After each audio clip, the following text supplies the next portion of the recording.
बोले श्री प्राणनाथ प्यारे की जय, श्री सतगुरु महाराज की, तीनों पुरी धाम की जय, सर्व सुंदर साथ की। प्रणाम जी। सभी सुंदर साथ के चरणों में कोटि कोटि प्रेम प्रणाम जी। सुंदर साथ जी चलते हैं अपने प्रश्नोत्तरी की तरफ। नूरबाई से अगला क्वेश्चन दे दीजिए। प्रणाम जी। सभी सुंदर साथ के चरणों में प्रेम भरा प्रणाम जी। राज्य के अलावा क्या हमें कोई देवी देवता को मानना चाहिए? नहीं। मैं को मानना चाहिए, नहीं सोचकर बोलो। एक तो आवाज नहीं आ रही मुझे, तो सुना और देव देवता को मानना चाहिए कि नहीं, तो मुझे लगा नहीं मानना चाहिए। तो किस एंगल से नहीं मानना चाहिए? तो उनका अस्तित्व क्या है नहीं देवी देवताओं का? नहीं जी है। देखो जी, मान रहे कैसे कि हमारा जो ये तन है, तो इसमें भी तो देवता है सारे। हमारी इंद्रियों में देवता है सारे।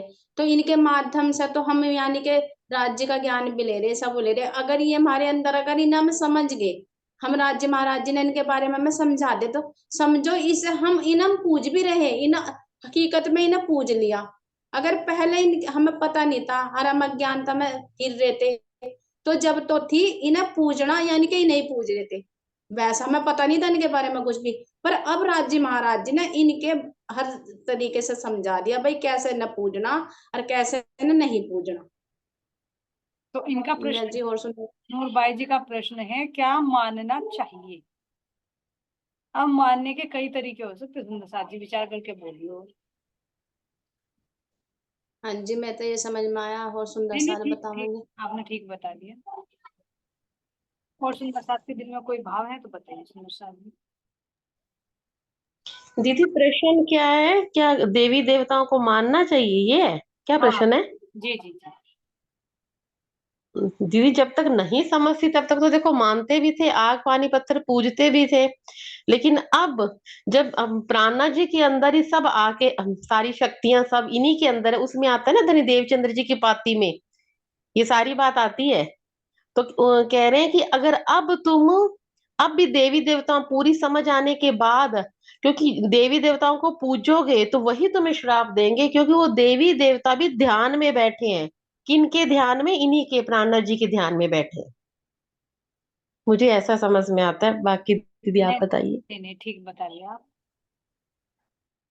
मधु जी हंस रही है, कुछ और ट्विस्ट है इसके अंदर, प्रश्न के अंदर, और सोचिए। बताया सही आपने। प्रणाम जी सुंदर सा। केलबाई जी आप कुछ बोल रहे हो? प्रणाम जी। प्रणाम जी वैसे तो इन्होंने सही बता दिया भाई, हमें जी हमें देवी देवता से ऊपर का पता चल गया, तो हम नीचे वाले को क्यों पूजे हैं जी? हमें पता ही सब कुछ चल गया राज्य की, मेरे से हमें क्यों मानना हम देवी देवता को? अब तक हम मान रहे थे, अज्ञानता में थे। अब हमें थोड़ा ज्ञान मिल गया तो हम उससे ऊपर उठना शुरू कर दिया। जी, बिल्कुल सही है तो हम कैसा क्यों मानना है इन्हें? जी। भाई हमारे अंदर उनकी शक्ति है भाई, देवी देवता को बता रही है मैं को भाई। भाई पर हम बाकी हमें राज्य का पता चल गया, हम तो राज्य के ही चरणों पर चल रहे हैं, राज्य का ही ध्यान करें हम। बिल्कुल सही है। प्रणाम जी मेरे को मानना यही है जी। जी बताइए मानिक भाई जी। देखो जी, प्रणाम जी। मेरे समझ में तो एक आ रहा है, जब तो हम नो थे भाई पता नहीं कहाँ थे बने, कहाँ था राज्य बना। अब हमें ये पता लगा जब सब कुछ राज्य से बने, राज्य से अक्षर वम बना, अक्षर वम से सत्य स्वरूप बना, सत्य सब से केवल वम सबलिंग वम, सारा उसका चला रहा। तो हमें तो ये लगा हमारे तो सब कुछ यहाँ बना ना, ये देवी देवता भी हमारे लिए बड़े, ये हम इनके लिए नहीं बने, हम तो अपने परमात्मा को पूछते हैं बस। बिल्कुल सही बताया सुंदर साथ जी। कुछ और तरीके से भी मेरे समझ में आ पा रहा, वैसे आपका सही है। लेकिन जो मुझे लग रहा है, मधु जी ने पूछा है कि हमें मानना चाहिए। अब मानने से तो उनका अस्तित्व भी हो सकता है, उन्होंने ये नहीं कहा कि पूजना चाहिए। उन्होंने पूछा है कि क्या मानना चाहिए, तो मानने में होता है कि उनका अस्तित्व है। ये नहीं कह सकते कि उनका अस्तित्व नहीं है। उनको मानना भी है, उनको जानना भी कि उनका अस्तित्व है और उनकी पहुंच कहाँ तक है। तो मानना भी है, जानना भी है। अब बात आई कि पूजने की, तो पूजने के लिए ये है कि उनके अंदर जो देवी देवताओं के अंदर जो सद्गुण है, जैसे कहते हैं ना कि भाई जो ब्रह्मा जी हैं, विष्णु की आदि ऋषि हैं, तो ये क्या ध्यान कर रहे हैं, इनकी शिक्षा में क्या लेनी चाहिए, तो उनके गुणों को पूजना भी चाहिए। जो रही बात बाह्य कर्म कांड की, हम बाहर तक सीमित दृष्टि कर रहे हैं कि भाई हम अपना इष्ट बनाकर उनको पूजे, अपने दिल में उनको जगह दे, है ना, वो स्थान नहीं देना चाहिए। यानी जिसको कह रहे हैं कि पूजना, बाहर से कर्म कांड की पूजा नहीं करनी, लेकिन अंदर से उनको जानना भी है, मानना भी है ना, कि हाँ उनका अस्तित्व भी है, चाहे जहां तक भी है उनके पास में है ना, वे भी एक धनी के हुक्म से बने हुए ना, उनको भी एक सत्ता सौंपी गई है। तो ये जानना कि उनका अस्तित्व है, ये नहीं कह सकते कि नहीं है। बहुत से करते हैं विरोध, अरे कुछ नहीं, कहाँ है ब्रह्मा, कहाँ है विष्णु, कहाँ है शिव जी, कुछ नहीं है, माता वाता कुछ नहीं है, बहुत कुछ करते हैं सुंदर साथ जी। तो ये भी गलत है, क्योंकि ये भी एक प्रकृति का एक हिस्सा है, उनका अस्तित्व भी है, धनी के हुक्म से बने हुए, तो उनको सम्मान देना है। ये नहीं कहा कि तुम उनको पूजा करो, उनकी आरती करो, राज्य की जगह उनको बैठाओ, दिल में जगह दो, या स्वार्थवश होकर कोई भक्ति करो, भाई मुझे मुक्ति मिल जाए या मेरा घर का ये काम बन जाए, ऐसा कर्म कांड को नहीं करना, कर्म कांड नहीं करना, पूजा। लेकिन उनके अस्तित्व को जानना भी है, उनके अस्तित्व को मानना भी है, और उनके अंदर जो सद्गुण है उन सद्गुणों की पूजा भी करनी, यानी उनको आचरण में भी लाना। ये पॉजिटिविटी से। निगेटिविटी में हम क्या करते हैं, ये तो मानिक भाई जी अच्छी तरह से बता देंगे, क्योंकि इनका जो नेचर था पहले, है ना, जो कहती थी अरे कहाँ है गणेश, कहाँ है गणेश, कहीं नहीं, कहीं नहीं गणेश, अगर पूरी रात भी सो पाई हो, दे चुहे चुहे दे चुहे चुहे, सुबह करे कौन, और भाई मेरे से तो गलती हो गई, आज तो मुझे चुहा ना खाएंगे भी, है ना। तो जैसे देखो प्रकृति है सुंदर साथ जी, हर चीज में सत्ता है, हम किसी का विरोध नहीं कर सकते, हमें कहीं नहीं के वो बात तो सही है आपकी, लेकिन अब हाँ जब समझा दिया ना, सब कुछ बता देते, नहीं हमें अकल नहीं है, ऐसे मैं बस इतना समझ गया, हाँ सब कुछ समझा दिया मालिक ने, अब तो मालिक मैं तेरी हूँ, अब इससे छुटाना ना छुटाना तेरे, मैं सतगुरु पर छोड़ दिया, अब तो बस मैं तेरी हूँ। बिल्कुल बिल्कुल बिल्कुल, है ना। देखो शुरू शुरू में जब हम चलते हैं ना, तो एक हमारे अंदर निगेटिविटी आती है, कि हमें ये समझाया जाता है कि हाँ देवी देवताओं की पूजा नहीं करनी, वास्तव में नहीं करनी। लेकिन सुंदर साथी कौन सी नहीं करनी, कर्म कांड की नहीं करनी, जो अब तक हम अज्ञानता में फंस रहे थे, हम इष्ट बनाते फिरते थे, दिल में उनको जगह देते थे, आज ये है कल ये है परसों ये है, केवल कर्म कांड तक, ना ये जानना कि हम पूजा कर रहे हैं किसकी, तो कौन है, इसका स्थान कहाँ पर है, क्या पावर है इसकी, कहाँ तक है, कुछ नहीं मानते थे, कुछ भी नहीं जानते थे, ना जानने की कोशिश करते थे। तो कुछ उसे कहेंगे क्या ना गुरु जी का, कि अंधकार में लाठी बजा, और वो लग रही है अपने सिर पर, और बस लग रहा है कि हाँ बजा रहे हैं।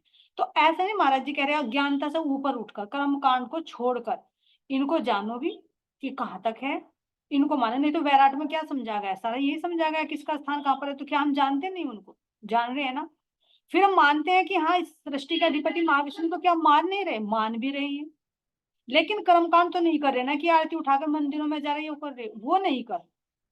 उनके अंदर जो गुण है उन गुणों को आत्मसात करके इसको पॉजिटिव में लेना, ना कि निगेटिव। निगेटिव में आकर हमारे अंदर एक नकारात्मकता बन जाती है, और जो नहीं कहना होता वो भी कह जाते हैं, और सामने वालों को अगर हम अपना ज्ञान देना चाहे तो तुरंत अंदर क्या आएगा, उसके अंदर तो है पॉजिटिविटी की, वो तो अपने देवता को जो इसका ज्ञान था वो सब कुछ मानेगा, और हम उनकी वास्तविकता समझ सके। तो जब हमारे अंदर नेगेटिविटी होती है तो हम उसके सामने वही चीज रखते हैं, तो वहां विरोध बनता है, हम उसको समझा नहीं पाते थे, दोनों अपोजिट हो जाते। लेकिन हम समझे कि उसको ये ना कहे तुरंत कि नहीं करना, भाई ये कर्मकांड नहीं करना, इनको समझो कि तुम अगर शिव की कर रहे हो तो शिव क्या है, तुम अगर माता की कर रहे हो, माता पे तुम्हारी आस्था है, तो है पावर, हम ये नहीं कहेंगे माता की पावर नहीं है, लेकिन वो कहाँ तक है, हद ब्रह्मांड तक है, जैसे सौपन में हमारे कोई स्वरूप बनता है वहां तक है, उसका मूल देखो, अंदर में एहसास करके देखो, हम जान भी रहे हैं। अभी जो मधु जी ने पूछा क्या मानना नहीं चाहिए, मान भी रहे कि हाँ है ये पावर भी, तो मान भी रही है, जान भी रही है, और उनका हम पूजने का मतलब ये होता है कि उनके गुणों को अपने अंदर ले लेना। जैसे यहाँ भी मान पुरुष होते कि भाई पूजनीय है, पूजने का मतलब यही नहीं है कि लोटा उठाया और दीपक जलाया बस ये हो गए, उनके जो अच्छे गुण है उनको हम आत्मसात भी करें। जैसे शिव जी है, शिव जी ध्यान करते हैं तो हमें भी तो लेनी चाहिए ना, भाई जब वे ध्यान कर सकते तो हम क्यों ना करें उस चीज को। जैसे राम ने किया मर्यादा में रहे, तो क्या हमें नहीं मर्यादा में रहना चाहिए, तो कहीं हम विरोध कर रहे हैं उनको, नहीं। तो महाराज जी का केवल इतना निर्देश है कि अज्ञानता को छोड़कर, जिस अज्ञानता में फंसे रहते हैं, इनको जानो भी, इनको मानो भी, जहां तक इनकी पावर, इनका रेस्पेक्ट भी करो, है ना, और इनके सद्गुणों को आत्मसात भी करो, लेकर भी चलो, लेकिन बाहर में उलझ कर इनको हृदय में स्थान मत दो कि बाहर से भाई मेरे ये इष्ट है, ये है, उस कर्म कांड में ना फंसे। मेरा तो ये विचार है सुंदर साथ जी। अगर इसमें कुछ गलत लगा हो तो आप अपना विचार रख सकते हैं। नहीं दीदी, बिल्कुल अच्छे से समझा दिया। आपकी बात से एक बात भी याद आ गई। बिल्कुल वैसे ही जैसे घर में देवर भी होते हैं, जेठ भी होते हैं, माननीय भी है, और जेठ सम्माननीय भी है, और लेकिन पूजनीय तो पति ही होता है ना, बिल्कुल वैसे ही जी जैसे आपने भी समझाया, है ना। बिल्कुल बिल्कुल बिल्कुल सही, बिल्कुल। क्योंकि ये हमारा शरीर दिया है ना सुंदर साथ जी। शरीर में जैसे महबूबाई जी ने बताया कि हमारे अंदर भी है देवी देवता, है ना, हर देवता का वास है। तो क्या हम इन अंगों की सेवा कर रहे हो तो क्या उनकी सेवा नहीं हो पा रही? हम यहाँ भी कह देते हैं अरे सूर्य कुछ नहीं है, सूर्य से हमें क्या लेना है? सूर्य से नहीं लेना। अगर सूर्य नहीं देगा तो क्या हमारा जीवन चल पाएगा? क्या वहां ऊर्जा मिल पाएगी? क्या वनस्पति हो पाएगी? तो हर चीज का वजूद है ना। फिर लेकिन राज्य का स्थान नहीं देना, इनकी वास्तविकता को समझना। अब ये समझे कि देवता है, इनके अंदर पावर है, लेकिन देखो तो एक आग का गोला है। फिर अगर तुम इसको माने कि भाई सूर्य देवता मेरा सब कुछ है, तो फिर कहाँ जाओगे तुम? ये तो एक दिन ये भी लय हो जाएगा। तो इनकी वास्तविकता को समझे, जाने जो इनका मूल है। फिर भ्रम नहीं रहेगा, फिर विरोध नहीं रहेगा। फिर मानिक भाई का वही कहना होगा कि ये सब हमारे लिए बनाए गए हैं। और जो हमारे लिए बनाया गया घर, मान लीजिए पति ने हमारे लिए घर बनाया, उसमें विंडो भी लगाई है, उसमें गेट भी लगाए हैं, तो इसका मतलब ये थोड़ी कि मैं उसको तोड़ूंगी, उनसे दुश्मनी का भाव रखूंगी, नहीं। उसकी भी तो देख रेख करती हूँ ना मैं। ऐसा सुंदर सा जी शरीर के प्रति और ऐसी ब्रह्मांड की जो शक्तियां हैं उनके प्रति भी हमें सद्भाव ही रखना है, नकारात्मकता। चलिए मधु जी, बहुत अच्छा घुमा कर पूछा था आपने। ये नहीं पूछा कि पूछने चाहिए नहीं पूछने चाहिए, मानने चाहिए नहीं मानने चाहिए। तो मानने में उनका अस्तित्व भी आ जाता है और मानने में वो कर्मकांड की पूजा भी।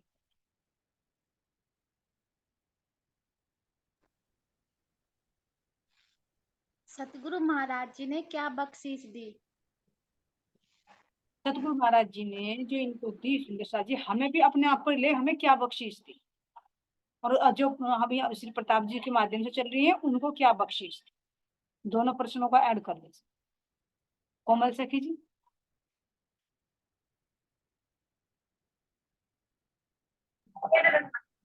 प्रणाम।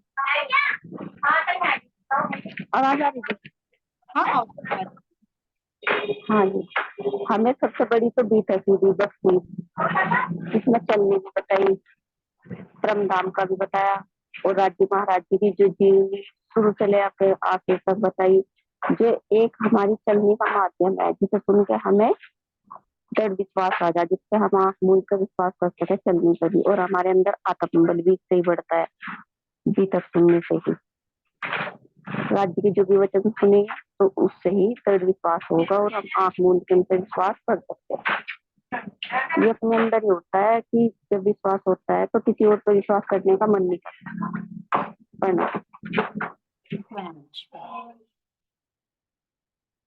और कोई सुंदर सा बोलना चाहेगा इसके बारे में?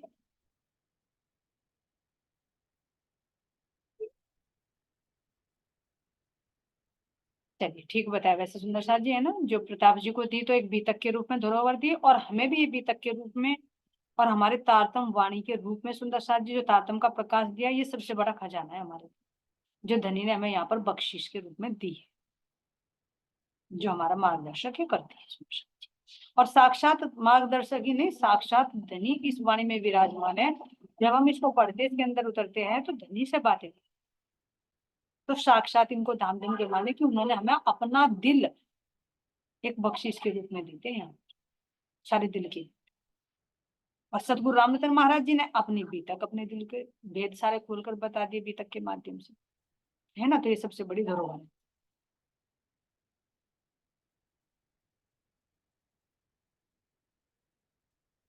चलिए नूरबाई जी, नेक्स्ट क्वेश्चन देखिए। हाँ जी। दुखना दे फूल पाकड़ी दे के शीतल नैन, इस चौपाई का अर्थ बताइए। दुखना देव फूल पाक। चलिए अंजू सखी जी से पूछते हैं। अंजू सखी जी, आप अच्छी तरह से एक्सप्लेन कर दो इसको, है ना। हाँ जी दीदी, क्या? अब दुख ना दे फूल पाकड़ी। देखो शीतल नैन। दीदी पहले तो ये है कि पूरी वाणी में पहले तो चौपाई आई है कि दुख बिना न होवे जागनी, और ये चौपाई तो बाद में आई है जब हमें राज्य अपनी रूह को सारी समझ देते हैं, उसे खड़ा कर देते हैं ना। क्योंकि फिर जब रूह को भी लगता नहीं कि दुख दुख है, हम्म, तब ये बात आती है, अब दुख ना दो फूल पाखुड़ी देखो शीतल ना। लेकिन पहले का सारा प्रोसीजर है, वहां तो है ये सारी बातें रूह को जगाने के लिए। कहते हैं ना हर तरीके का एक बात बतानी नहीं आ रही, क्या बोलते हैं, साम दाम दंड भेद सारे ही राज्य वो सारे ही काम करते हैं, तब जाके एक रूह खड़ी होती है दीदी। बिल्कुल सही, है ना। तो जो एक हाँ प्रोसेस जी। होता है ना, जैसे अभी हम रामचंद्र महाराज जी के माध्यम से कि कैसे कैसे दुखों से गुजरेंगे, है ना। और जो राह होती है ना सुंदर साथ जी जागृति की, बिना दुखों के तो होगी ही नहीं। क्योंकि जागने अब दुख देखे, दुख आत्मा को नहीं मिलते सुंदर सा। दुख का अनुभव शरीर करता है जीव के साथ में जुड़कर, इंद्रियों के माध्यम से। ये तो आत्मा का विषय नहीं है दुख का, लेकिन वो उसके साथ में जुड़ी होती है। तो जब तक जीव की प्रोसेस होती है, जीव जागृति की तरफ को अग्रसर होता है, तो उसे कष्टों से गुजरना होता है। लेकिन जब इसकी जर्नी पूरी हो जाती है ना जीव की, ये जागृत हो जाता है और आत्मा अपने वजूद को लेकर खड़ी हो जाती है, तो फिर कह रहे कि दुख ना देऊं फूल पाखड़ी। फिर दुख क्यों दूं, फिर तो प्रेम की लीला करूंगा उसके साथ, क्योंकि वो उस प्रोसेस तक आ गई, है ना। और देखू शीतल नयन, यानी अब मैं प्रेम भरी दृष्टि से अपनी रूहों को देखूं और उनको वो प्रेम ही प्रेम प्रदान करूं। क्यों? क्योंकि दुख किस लिए दिया? दुख ऐसे नहीं दिया दुखी करने के लिए, जागृति करने के लिए, उस जीव की अज्ञानता को हटाने के लिए, आत्म स्वरूप तक लाने के लिए, कष्ट से गुजारना होता है ना। और जब उस प्रोसेस से गुजर जाते हैं तो फिर तो प्रेम का आनंद शीतलता प्राप्त होगी। जैसे यहाँ पर भी देखिए कि शुरू में बच्चा क्या करता है, पढ़ता है, कितनी कठिनाई उठाता है, रात रात भर जागता है, एग्जाम के टाइम पर भी परीक्षा पास करता है।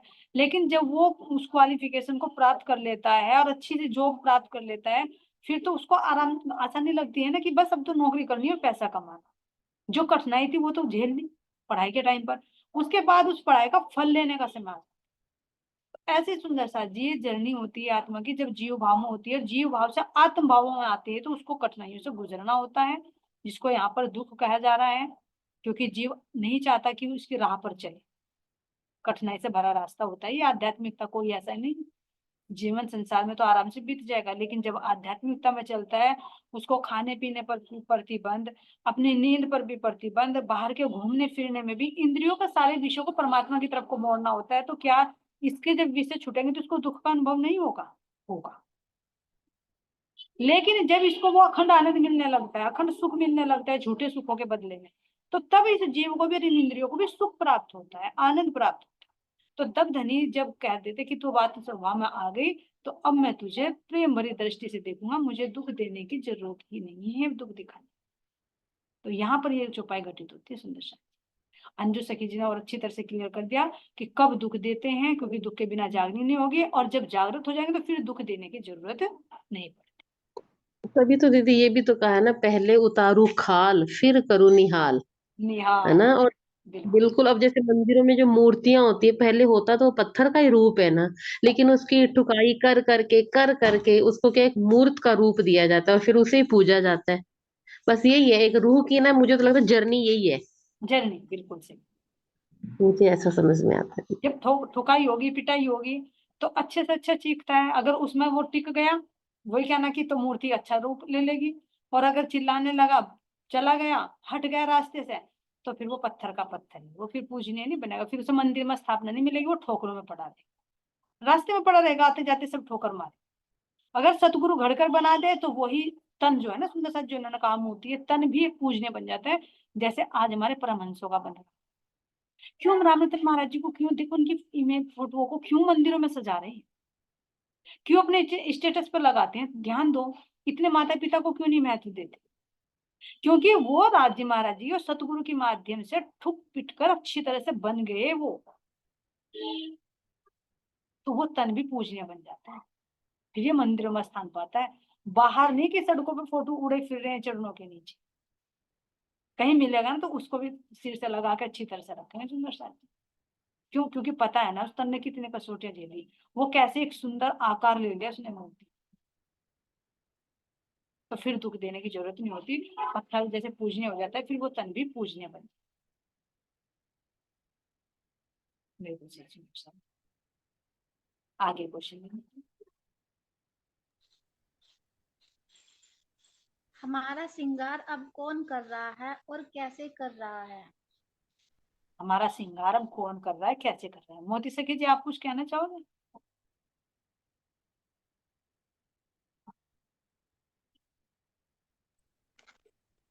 अब वाणी सही है जी। जो हम वाणी पढ़ रहे हैं, हमारा चलनी सुधार रहे, रहनी सुधार रहे, अपनी परमात्मा की तरफ को चल रहे, तो यही हमारा श्रृंगार हो रहा, सतगुरु ने करा और वाणी के द्वारा हो रहा। जी जी बिल्कुल सही। सतगुरु महाराज जी के माध्यम से राज्य महाराज जी कर रहे हैं, और वाणी के अंदर जो ज्ञान दे रहे हैं उस ज्ञान से हमारा श्रृंगार हो रहा है, अज्ञानता हट रही है और ज्ञान का प्रकाश आ रहा है।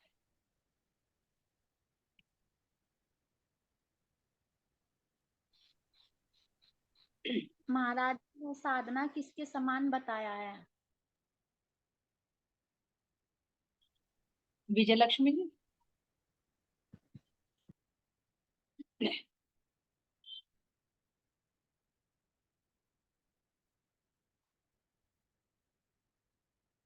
एक बार क्वेश्चन रिपीट करिए बेटा, समझ नहीं पाई क्या कहा। हाँ जी। सतगुरु महाराज जी ने साधना किसके समान बताया है? साधना को किसके समान बताया सुंदर सा? हाँ जी। अपनी तरफ से बोल दीजिए जिसके भी समझ में आ रहा है, जो एक्सप्लेन कर सकता हूँ सुंदर सा जी।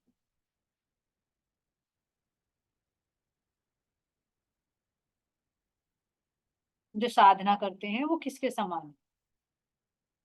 चलिए मानिक भाई जी आप बताइए।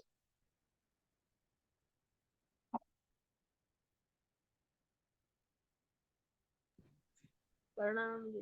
प्रणाम जी। सतगुरु महाराज जी ने साधना पर कहो। मैं बताऊं आंटी? बता दी मानिक भाई जी बता रही है अभी, एक मिनट। हाँ।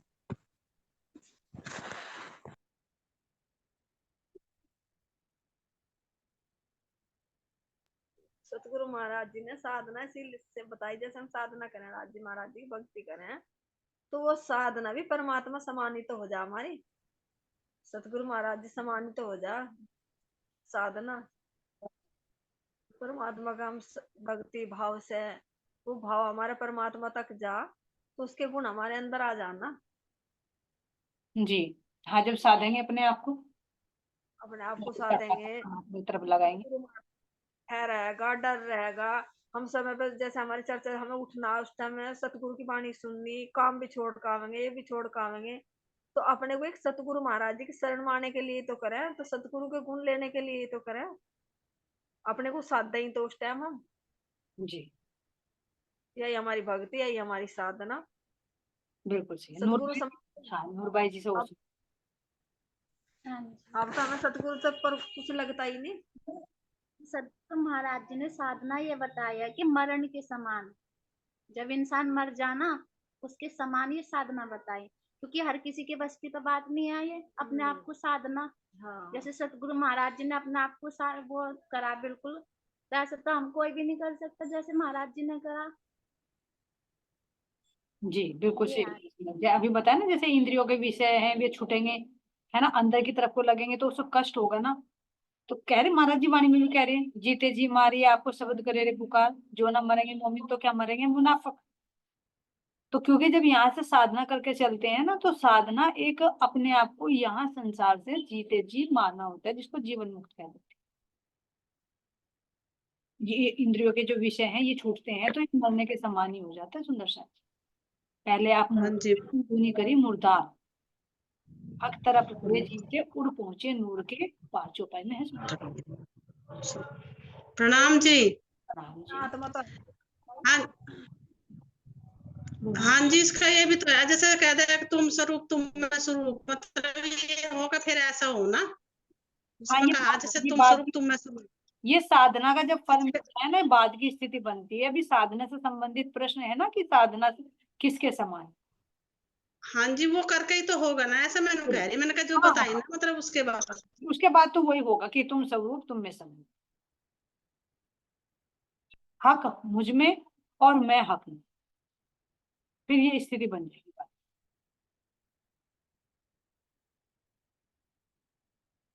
ये नूर भाई चलिए आगे मिल लीजिए। आत्मा को जागृत होने के लिए किसको मारना पड़ेगा?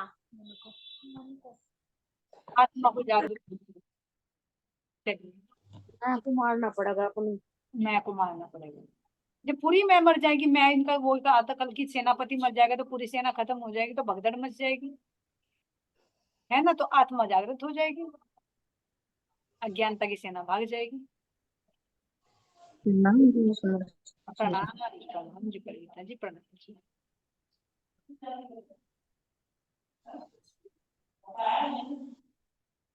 नूर भाई जी मिल गया आपका आंसर या कुछ और है? नहीं आंटी जी,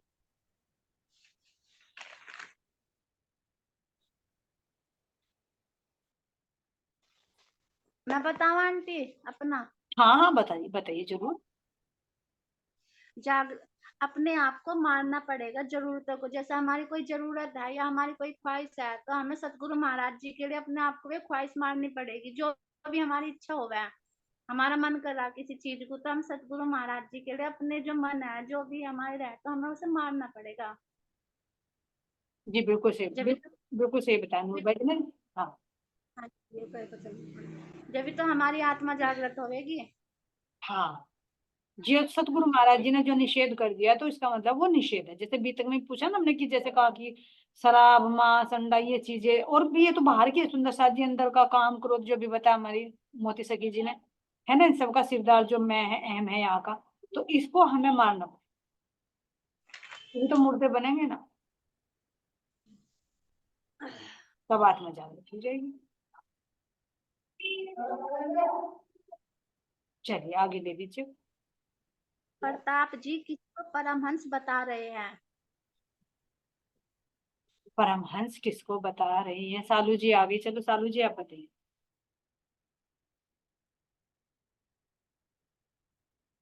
परवीता जी। जी प्रणाम जी। प्रणाम जी। प्रणाम। परमहंस का तो कल मन्ना मीटिंग में सुना था उन्हें परमहंस क्यों किस तरह बने हुए। मैं तो जुड़ नहीं पा रही ना, मेरे पास कुछ सुना जा रहा। उस दिन भी नहीं सुना गया, क्यों मशीन चला है यहाँ कटर जी टाइल काटनी। कोई बात नहीं है। हाँ जी, ये तो कहा गया रामरतन महाराज जी को, इन्हें गोपाल मानी जी को जैसे ये हुए परमहंसी, नहीं तो बोला गया जी ना। हाँ जी जी जी।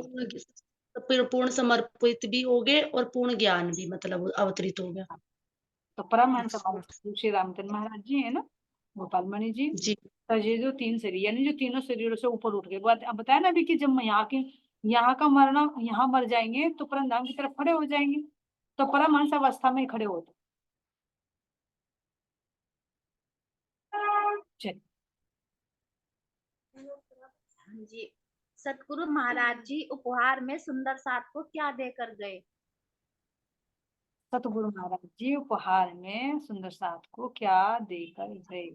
सारा एक खजाना देकर चले गए वे तो। गए तो नहीं, गए तो नहीं जी, जी तन से कह सकते हैं, अंतर ध्यान है, लेकिन है भी।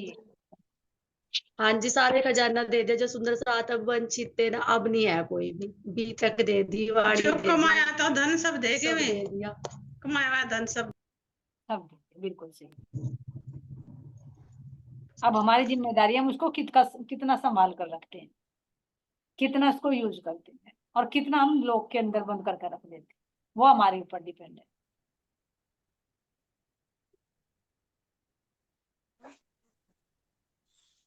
गोपाल मणि जी के अंदर कौन सी सखी परमधाम की थी? सीमा जी। प्रणाम जी। प्रेम सखी, पुष्पा सखी। पुष्पावती सखी और प्रेम सखी, दोनों को, दोनों ही नहीं कहा है।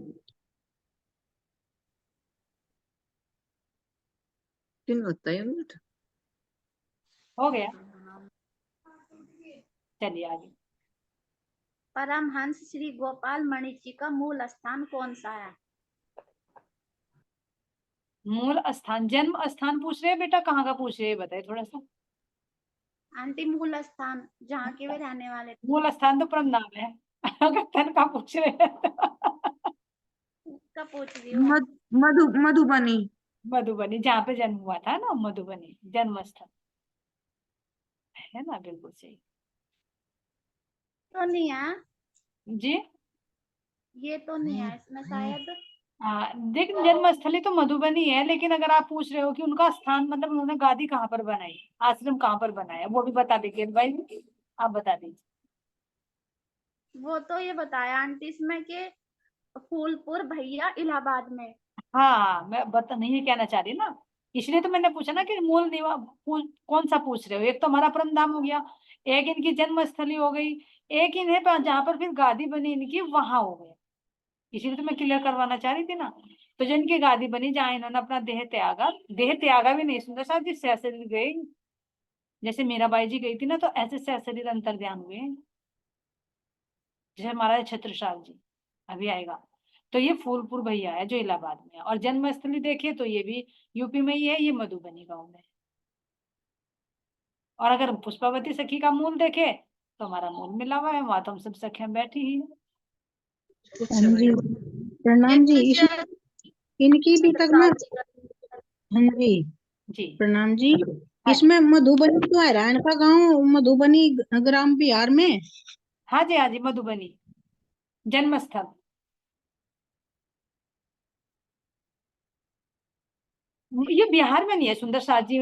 जो देखो ये है ना, जो अभी जो आपने लिख भेजी थी ना परिविता जी, जो वे हाँ जी, पवन पुजारी जी है ना, तो उन्होंने भी आपको करेक्शन करके बताया, उनसे मेरा नंबर भी आता, नंबर ऐड किया मैंने, जो भेज रहे हैं ना फोटो, ये वे ही भेज रहे हैं ग्रुप में, जो मुकुंदा जी की समाधि होगी तो वे घूमने पे निकले हुए हैं, तो वे ही भेज रहे हैं। तो उन्होंने बताया कि हमने सर्च किया तो एक मधुबनी बिहार में है और एक मधुबनी उत्तर प्रदेश में है, सरयू नदी के पास है। तो इसलिए ये उत्तर प्रदेश में हुए हैं सुंदर साथ जी प्रमुख। देखो हमारे रामतन महाराज जी भी, हमारी पुष्पावती सखी भी है ना, ये उत्तर प्रदेश में हुए सुंदर साथ जी। राम अयोध्या में रामचंद्र जी हुए हैं, कितनी दिव्य स्थान है हमारा, जहाँ पर हम भी हैं। तो ये भी तो उन्होंने ही बोला हुआ कि बिहार में है। दूसरी मीटिंग में उन्होंने करेक्शन कर रखा है, उन्होंने कह रखा कि जी पहली मीटिंग में मिस्टेक हो रही है। मेरी बात हुई ना, उन्होंने नंबर भी दिया था मुझे, तो मैंने ग्रुप में भी ऐड किया, बल्कि मैं अलग सेपरेट भेजे थे, मैंने बोला सभी सुंदर साथ लाभ ले लेंगे जहाँ जहाँ घूम रहे हैं वे। तो ये पवन के नाम से ग्रुप में जो ऐड है, ये वही पुजारी जी हैं जिन्होंने वहां से छोटी साला जो है, पुरानी साला वहां से अभी तक करी गोपाल मणि जी की। ठीक है। उन्होंने दूसरी मीटिंग में करेक्शन किया कि हमने पूछा है जी, जानकारी भी ली और सर्च भी किया है कि एक मधुबनी बिहार में है और एक मधुबनी यहाँ पर है उत्तर प्रदेश में। तो जो पुष्पावती सखी हुई है उत्तर प्रदेश के अंदर ही हुई है, मधुबनी गांव में।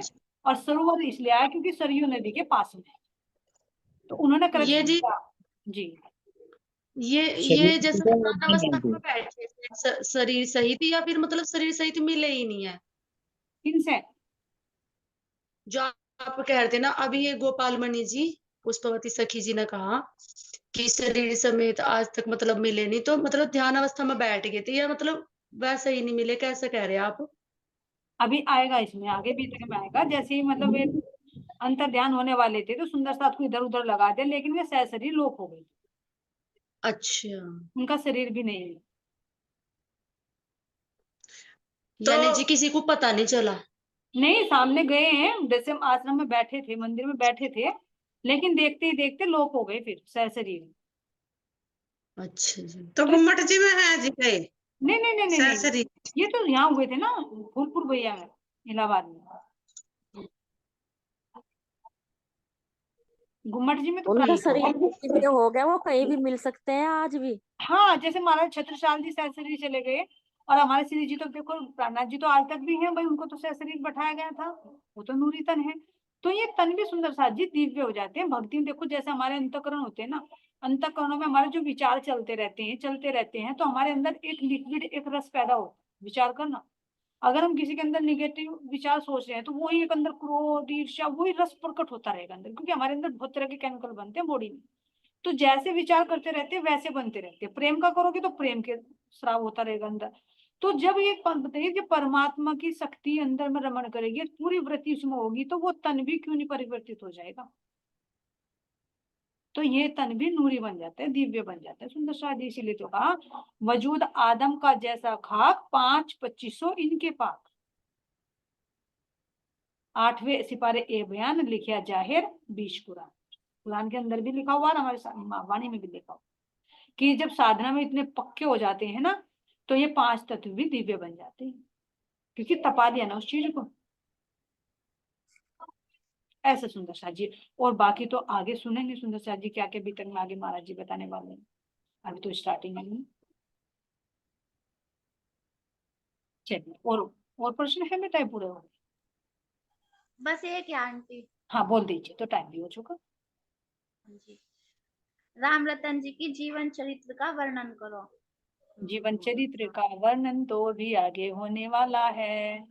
जितना सुंदर साथ को पता है इतना हम बता सकते हैं, है ना। अभी तो क्योंकि चलेगा, जानते सुंदर साथ इतने कोई बात नहीं, पहली बार नहीं सुन रहे हैं, बहुत बार सुन चुके। कोई भी सुंदर साथ बोल दीजिए अपनी तरफ से, क्या कुछ विशेष गुण, कुछ विशेष जो भी एक दो बातें बोल सकते हैं। प्रसाद जी थोड़ा सा मैं करूं। हाँ जी हाँ जी जरूर। महाराज जी का तो इतना सुंदर था, बहुत ही बचपन से ही बिखर गए थे मैं तो, जी है नहीं। जब आपकी तो आवाज चली गई।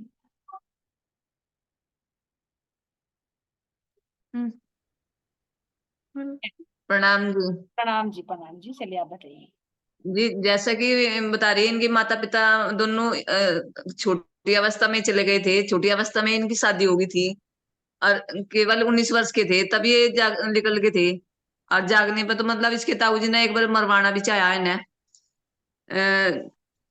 कुएं में गिरे थे, कोई राज्य ने उसकी कृपा करके उसे, जो प्रधान हो गांव का, उसे बुला के अखन को इस लड़के का हाथ ना लगा दिया, उसने बचाया था एक बार वो किसी के घर हवन करने के लिए जाते रात को, फिर राज्य आए थे वहां से। हाँ जब बता रहे थे, जब बचाया था जाति वरिया भी राज्य आए और अति वरिया भी राज्य आए, मतलब उन्हें बचाने के लिए पेड़ पे थे वे, सर्दी में भी हो गए थे जाति वरिया, उन्होंने उठा के भाई विषय। जी केल भाई जी, ये तो हो गई घटनाएं, है ना। इन्होंने हाँ जी। पूछा कि जीवन चरित्र यानी उनके चरित्र में क्या विशेषता थी, उनका जो व्यवहार था, उनका जो स्वभाव था, वो कैसा था। वो तो बहुत ही अच्छा था जी उनका, उनकी तो वचन ही इतने मीठे थे। सब भाई उनके चरणों में ही रहते, सब इतने मीठे वचन, सब मतलब कोई उसे कुछ भी बोल दो, हर किसी को कहते कह रहे बहुत अच्छा है, बहुत वो है उनकी तो ये अच्छा ही उनके अंदर। नहीं, अभी भी तक में वे आप झूठ नहीं बोलते, वे हाँ झूठ नहीं जी बोलते जी थे, कभी चोरी नहीं करते थे, जरूर। किसी से भीख नहीं मांगते थे। हाँ जी बिल्कुल। अभी अनीता जी, अभी आएगा, अभी तक में चांटा भी मारते थे महाराज जी। आप हाँ जी, अपने आप को जब रात को चले जाते हैं क्रोध भी हाँ करते जी, थे, लेकिन किसके लिए, नकारात्मकता नहीं, सुधारने के लिए। सुधारने के प्रणाम लिए। हाँ जी। जी, प्रेम था, है ना, जो अभी मैंने एक बताया। जगह बुलाया गया था वो वहां सादा जीवन पे। और उच्च विचार, बिल्कुल सादगी से रहते थे, सच्चाई से रहते थे, है ना। और किसी के प्रणाम आगे हाथ नहीं भी नहीं फैलाते, इतना है जी। उसमें संतुष्ट रहते। प्रणाम जी। वो एक टीचर थे जो वे उनके सामने आकर लगे बक बक करने लगे थे। आएंगे सुंदर सा जी, तो कई सर तो आएंगे, आएंगे अभी तो कई पर्सन है। अभी ये तो शॉर्ट में बताया है कि अभी हमारे सतगुरु महाराज जी बिल्कुल, है ना, शांति से रहने वाले थे और अपने आप को तपस्या परमात्मा की तरफ को लगाए रखते थे। सुंदर साथ जी, तो ये प्रश्न पूरे हुए। सभी सुंदर साथ ने बहुत अच्छे अच्छे उत्तर दिए, है ना, प्रश्न भी बहुत अच्छे बने। सभी का धन्यवाद। आप सबके चरणों में कोटि कोटि प्रेम प्रणाम जी। बोलिए श्री प्राण नाम